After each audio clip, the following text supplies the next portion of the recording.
Today I'm going to talk about the arithmetic operators.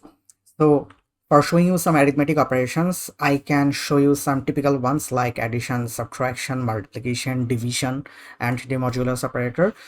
So the straightforward method is something like this. Let's say I'm declaring a variable, let's say result, and I can simply do the calculations directly here. Let's say 5 plus 9, the result should be 14, and 5 plus 9 equal to 14. This 14 would be stored in this result variable, and if I simply want to print this, I would get the result instantly.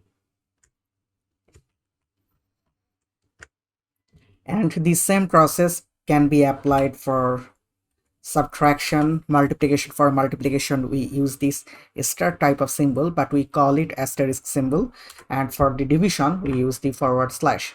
For modulation, or you can say for the modulus operation, we use this percentage type symbol, but we call it the modulus operator. All right, but still let me simply show you how it works using variables. Let's say integer a equal to 50 and integer b equal to, let's say, 80, and I can simply do the calculations inside the print statement like this also.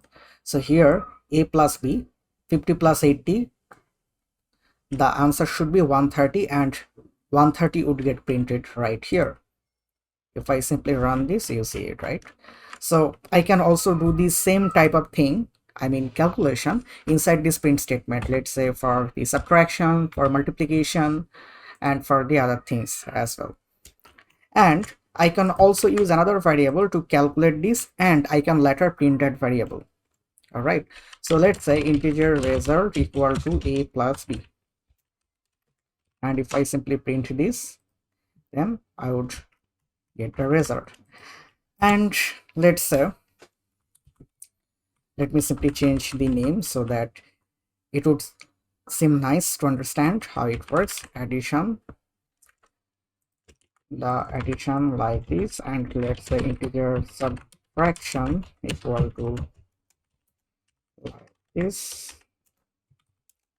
then integer multiplication a into b, then like this, and integer division equal to a divided by b, division, and then let's say integer modulus equal to a mod b, and the output is like this. Now this modulus might seem new to you. What it does, it simply gets the remainder. For example, it would divide a with b, and the remainder would get stored into this variable. That is called the modulus operation. All right, so you can see the result here, right? Actually I am doing the multiplication, 50 divided by 80, that's why the result is 0. But let's say I want to divide b by a, the result would be 1.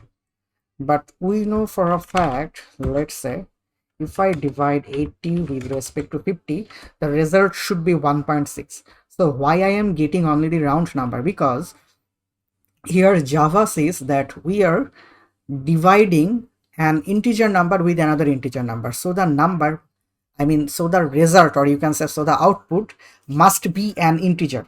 Java thinks in this way. I know, pretty dumb, right?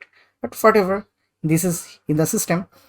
So Java knows that the result is 1.6, but it knows that as both of the numbers are integer and we are calculating and storing the value into another integer variable, so the value must be an integer. So it only gets 1, and it ignores anything we have after the radix point. All right, but let's say I want the fraction value, so I have to explicitly cast it to tell it that I want not an integer but a double type of value to keep the fraction one. All right, so double Now you see, when I changed it, I mean by casting it from integer to double, it's telling me that the required type is integer but provided double. Why is that? Because it sees that I am dividing a double value with another double value, but I am storing that double value into a integer variable. So actually it expects two integer value because the variable where I am going to store the value is already an integer. So I have to change it to double as well. Now it should work. You see, 1.6. So that's how it works.